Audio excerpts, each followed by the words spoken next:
Do you know people who always seem to get what they ask for? How do they do that? Whereas you, on the other hand, it seems that every time you're asking for something, it seems like you're always getting that no. Well, stay tuned to today's episode where we're going to be talking about the art of asking.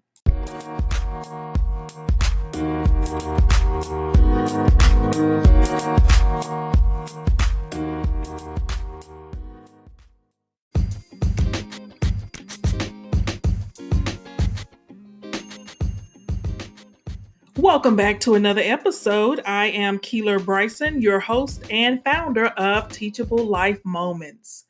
In this life, in order to achieve goals and dreams and, even simple things like being at work, working on a project, many times in order to get these different projects and goals and dreams accomplished, it takes the help of others. Now, you would think that that would be something that's easy, especially when we look at scripture. It tells us to ask and we shall receive. But a lot of times, asking is not always an easy thing for some. And then with others, it just comes as second nature. And we've all heard the stories of people who seem to get exactly what they want whenever they ask. And you can't help but wonder, why is this? What are they doing that no one else seems to be doing? How do they ask for what they want and seem to get it every single time without struggle, without, going on and on about asking for whatever it is? And that's what today's episode is all about, the art of asking. And the art of asking is basically the skill of learning how to create a great ask. And it's a skill that successful people must learn to do and to do really well. Not only being able to have a great ask, but we also have to learn how to say no as well in this lifetime, because you can't say yes to everything. And there are times when we have to say no. And so today we're just going to talk about how to ask. And maybe in another episode, we will address how to say no, because we know that for a lot of people, saying no is a struggle. And no doesn't have to be justified, and no is a complete sentence. So remember that. Most people find themselves in life settling a lot of times. Have you ever found yourself settling? Or do you know people who live settled lives? They're never really achieving or receiving what they hold in their dreams. And why? Is because they never ask for what they want. And when we look at women, a lot of times, women sometimes have a harder time than men asking for what we want, especially when it comes to salaries. A lot of times when men are looking for new jobs or they're on a job interview, they have no problem negotiating salary, a higher salary, and asking for a higher salary. Whereas women, on the other hand, in many instances, we will leave money on the table and accept the salary that is offered to us instead of asking for more, asking for what we desire, asking for what we deserve. And today's episode is to challenge us to begin to ask for what we want and to become skilled at the art of asking for what we want. When we take control of our life by asking for what we want and what we need, that is one of the ways that we can begin accomplishing anything that our heart desires. We have to ask because we don't have all the resources in many cases. A lot of times it takes the help and the assistance of others to help us manifest our dreams and our desires. And therefore, we've got to become skilled and bold at asking for what we want. And after today's episode, it is my desire that you will be better equipped to walk into any situation and any relationship expecting success from your ask. So, what is the art of asking? When you think about it, a lot of times you think you just ask and then you give them an opportunity to say yay or no. And if that's your definition of what you believe the art of asking is, then I'm so glad that you're tuning in to today's episode, because there is a strategy that you should be employing when you are asking for a big ask or an ask that is life-changing in some way, because those are the type of asks that you just don't want to go in without any preparation on how to be savvy and how to be strategic in your ask. When you think about a lot of folks who are sales reps, they have a strategy, and their organizations that they work for realize that these sales reps need to be trained and skilled on how to ask for a sale, whether it's selling cars or selling homes. If you're a real estate agent, we have to go through that training to learn how to deal with objections and how to listen to the client or the customer and let them do the talking, so that you can figure out how to position yourself to win and to get a yes to your ask. And so I believe that in our personal lives, we need to learn how to have that same skill set so that we can begin to be more successful in getting the things that we desire by way of asking for it. So one of the first strategies that I want to try to quickly cover, if I can't get to all 12 of them, that's right, 12 strategies to help you fine-tune your art of asking. I may have to turn today's episode into 2 separate episodes, but I'll see how far I get. And if I can't get it in 30 minutes, then it will be split into 2 episodes. So the first one is to ask with confidence.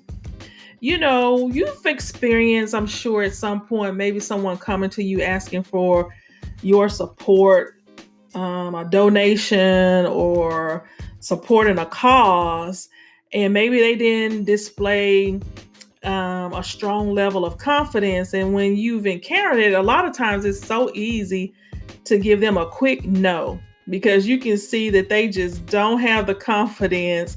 They don't really believe in what it is that they're asking you for. They may not be even confident in the product that they're trying to offer you or sell you. And as a result, it's very easy to say no to a person like that. So if you want to be able to be successful in your ask, you must have confidence. And one of the ways to have confidence is to practice, to be knowledgeable of the product that you're trying to offer to a buyer. When you're confident, it's displayed in your body language, your posture. It is displayed in your eye contact, your tone of voice, your choice of words. But on the other hand, now, confidence is not being brash and arrogant or conceited. Now, because if you run into someone that's arrogant and conceited, that is a big turnoff for me, and I'm sure it is for many folks. And so we want to be confident, but we don't want to be brash, arrogant, or conceited. And so when you figured out, what it is you want to ask for, you want to do it with certainty. You want to do it with boldness. And yes, you want to do it with confidence. Now, the only downside is that your request still may be denied, but you've got to remember that you are in no worse position than before, and it just simply means that you need to look for another route for results. We cannot be afraid of the no, because there are times when we will be rejected, and that's okay. That just wasn't maybe the buyer or the person that could help us at that time. Nonetheless, when you are asking, make sure that you present yourself with confidence, not just in word, not in mindset, but also in your body language. Number two is you want to make sure that your ask is clear. Sometimes when people come and they want to ask for something, they may be a little nervous, may not be as confident, and maybe as a result, they're not as precise as they need to be.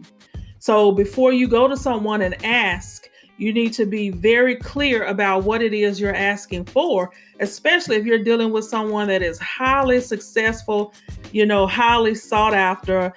A lot of times, these are the type of people that do not want to waste time. They are very particular and strategic in what they commit their time and energy to. So therefore, you need to be very clear about your ask. Here are some things to consider when you are trying to, be clear about your ask. You first want to define the problem. Do not go to the person with your ask until you have defined your problem. What is it that you're trying to solve, in other words? Then you want to specify what it is. Exactly what it is you want. You want to be able to list out, like what type of processes and steps and people that will be involved that are needed to solve the problem. What type of materials are needed? How much time are you estimating that it's going to take for that person to assist you with your project? You don't want to be vague, because vagueness creates stress for the other person, because they're not really sure what they're committing to, because you're not even clear about what it is you want them to do.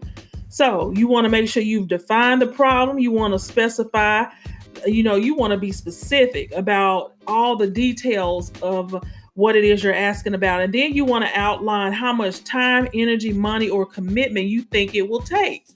Because when you're asking someone to help you with something or to donate towards something that you're doing, you want to be able to tell them, okay, this is how much money I need. This is how much commitment I'll need for you to volunteer to help with this project.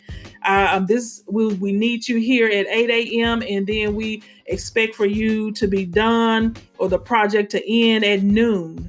And then when you come, we need you to arrive maybe 30 minutes early to do a check-in, to do a walkthrough. Those are specifics, and that helps the folks that you're asking to feel more clear about what it is that's going to be required of them.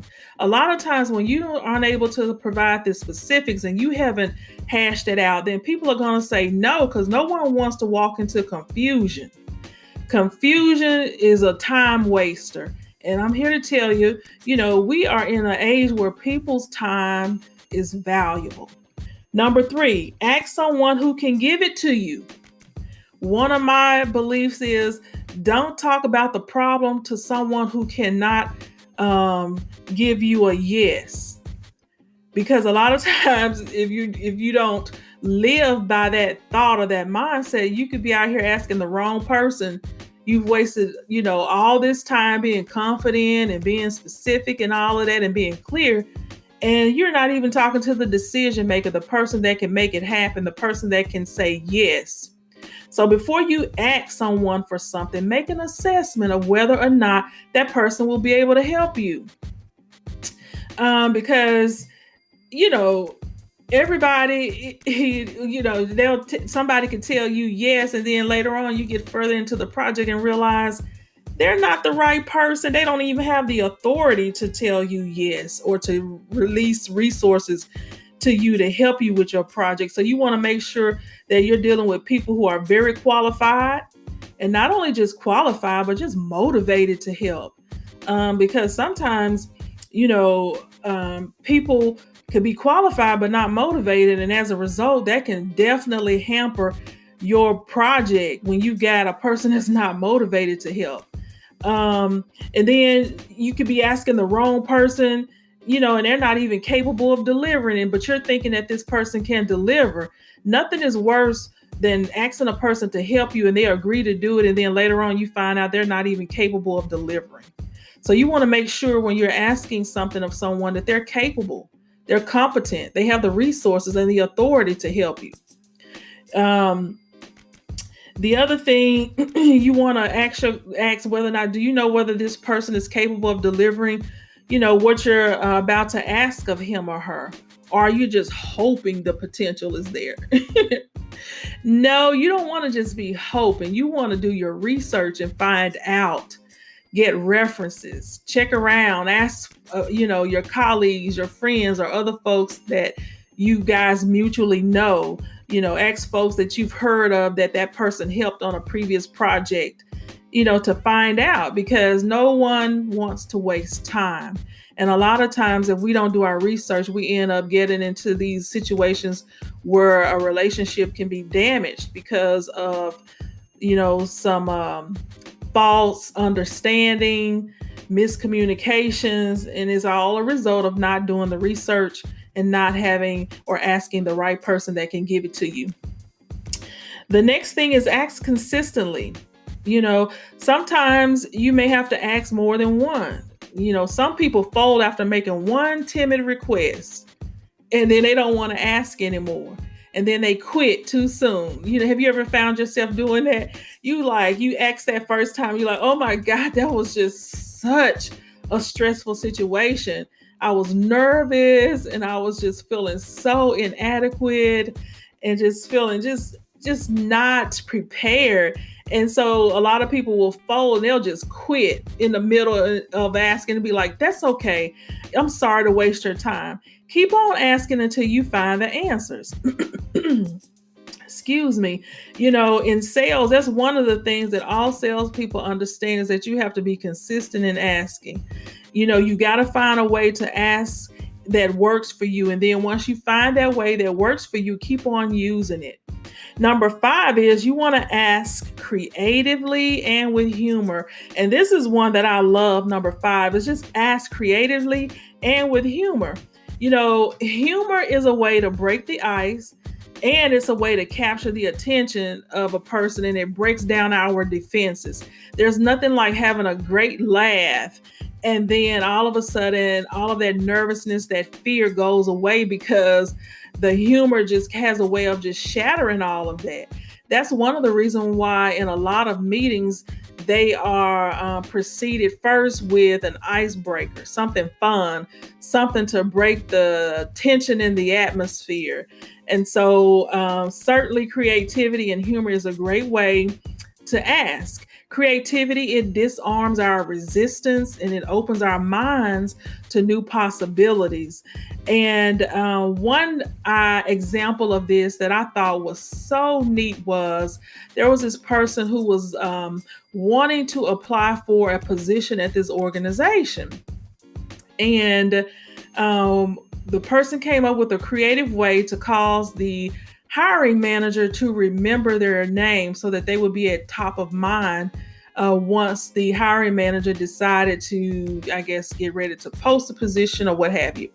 So the person shared that she sent the hiring manager I think it was like some microwave popcorn, and it had a cute note in there that said, I am going to continue to. They first let them know that they felt like the job was theirs and that they were going to continue to pop up every so often until the job truly became theirs. And so the hiring manager thought that was such a great way to reach out and to show interest in the position. And the person shared another creative idea that they did in order to continue to let that hiring manager know that they were interested and they truly believed that position was theirs. So if you want someone's attention, don't send an ordinary email, fax, or a letter. You want to dream up something that is very creative and something that has some humor to it. And then that will help you in your ask. It breaks the ice and it causes that person to connect with you. Number 6 is you want to remember you must give something to get something. This too is another one of my favorites. You can get everything in life you want if you will just help enough people get what they want. When you're asking, always be sure to explain how the other party will benefit and win because they've acted positively on your request. There's nothing more disappointing than for someone to come to you with an offer, with a proposal, and they are so excited about it and they believe you should do it and participate and support it. But you, on the other hand, wondering what in the world is in it for me. And a lot of times we want to truly process that and thinking that we've come up with a mutually beneficial agreement. But is it truly mutually beneficial? Or is it just beneficial for you? And then sometimes we can think that what we are proposing is mutually beneficial, but at the end of the day, from the other person's perspective, is not. When you are asking someone for something, you want to make sure that you are giving something of equal value as well. You can't ask someone to support something and then they're not getting anything out of it. In fact, they're giving more than they are getting in return. And so you want to make sure that it is an equal exchange when you're asking someone for something. Are you giving or are you only asking to receive? Number 7, you want to act sincerely. You can't be all rough and rowdy about it. You can have anything you want if you want it desperately enough, but you want to keep in mind that you want your passion to show. You want to show that you are stirred up about what it is that you are asking for. And when people see your sincerity, it causes them to want to help and to support you. You want to be honest and tell it like it is. And don't worry if your presentation isn't perfect. Just ask from your heart, because a lot of times what we do from the heart will reach the heart of the person that we're trying to connect with. Be honest, be open. I've seen people just be so vulnerable in their ask until it just touches the heart of the other person, to see that person was just so honest, so vulnerable, sharing their story. And it just kind of pulls on your heartstrings. When you're talking to that person or asking or making your ask, maintain eye contact while you're asking, because it further demonstrates, that you can be trusted. It demonstrates your integrity and your passion for the project. There's nothing worse than a person asking and they can't even look you directly in the eyes. And a lot of times, that makes you feel like, okay, what are you trying to hide? You can't look me in the eye. I'm trying to connect with you, and I need to feel you. And a lot of times I can feel you if I can look you in your eyes and see the passion in your eyes, as well as feel it transferring from you onto me. And so remember to just be sincere. Don't try to present a false image of just grandeur and you've got it all together. Just be humble about it and let it show it for what it truly is. Don't try to paint a picture of grandeur more than it is. Just be honest and upfront with people. And number 8 is master the pause. Yes.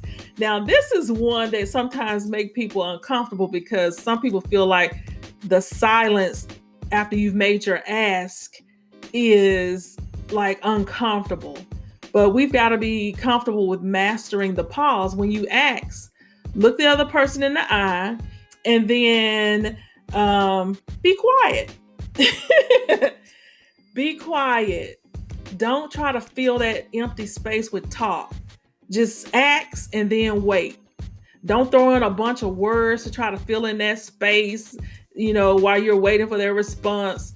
This is the waiting part. It's the silence. I know it can be deafening, and it can be critical, but give that person space to consider what you said and to respond thoughtfully before you jump in there and try to fill that space with more words. Just make a simple ask and then wait. Let them make the next move. Because if you speak up too quickly, you can push them into a space of no. And so that's why we want to learn how to master the pause. And to be honest, it really kind of puts pressure on them as well to really think and to, kind of think rather quickly. Number 9, make people feel good about helping. You don't want to make people feel guilty. You don't want to make people feel like they've got to give out of desperation. It's time out for all of those type of scams and schemes of trying to, make people feel any other emotion other than good. Give people space to be kind and to be helpful. Because if it feels awkward, a lot of times they may just give just to get you out of their face because you really didn't make them feel good. You made them feel bad. You made them feel guilty, or you tried to shame them into giving. So don't do that. Make people feel good, so that they believe in what it is that you are asking them for. And then let them know how much it means to you and how helpful it was. I worked for a manager once, and he would tell us that if you will let people believe that you need their help, most people want to help. So always come to them like, I need your help. Can you help me? Because most people are willing to help. So you can use that as an angle, but always make them feel good about helping. Number 10, try to ask everyone. Try to ask everyone. Push yourself beyond your comfort zone, and definitely asking everyone will push you beyond your comfort zone. Everyone is even the people that you normally do not interact with. But because you're going to ask everyone, you're going to end up talking to folks you normally don't talk to, people that are not even in your neighborhood. You're going to talk to people when you're striking up conversations with strangers. You're going to talk to people, your Uber driver, your bus driver, your school teacher. You're going to talk to your fitness instructor. You're going to tell everybody. You're going to ask everybody. You're going to share your story with everybody. You must ask everyone. Not just the people the people you're comfortable with. You must ask everyone. Number 11, say thank you. Sometimes people end up saying yes, and then we get so excited we forget to say thank you. And remember, you can never say thank you enough. Say thank you when you receive the yes. Send a thank you note later on. Just continue to let others know how that person helped you and how you thank them. Thank them publicly, privately, when they're in your presence and when they're away.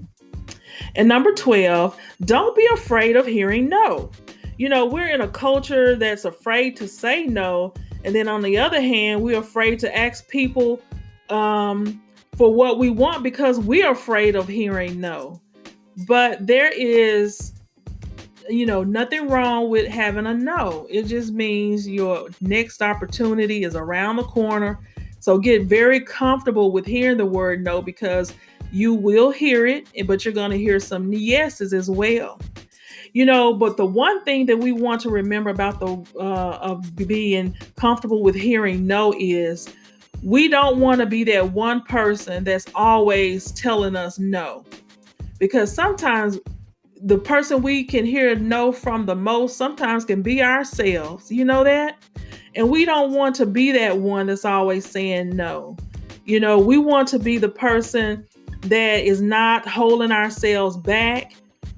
We don't want to be the person that's trying to, always giving up too quickly, or walking away, or the person is not speaking up and always being silent because we are not comfortable or we're afraid of hearing no.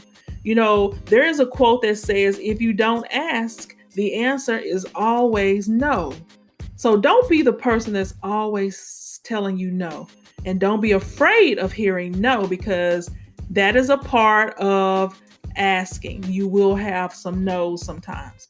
So I trust that today's episode was very helpful to you, and it will cause you to start getting what you want and cause you to become even more comfortable with asking for what you want. There's a quote by Oprah that says, if you get in life what you have the courage to ask for. So if you want to begin to get more in life, then have the courage. It's going to require the courage that sometimes you may struggle with, but the more comfortable you become with asking and you begin practicing these different strategies, then you too will be one of those who always seems to get a yes and get what they want. All right, this is Keeler Bryson, and you've been listening to the Teachable Life Moments with Keeler Bryson podcast. You can follow me on Instagram, Twitter, and Facebook. And if you haven't already done so, please go and rate and review and share this podcast. Join me next week for another episode of Teachable Life Moments, and thank you for listening.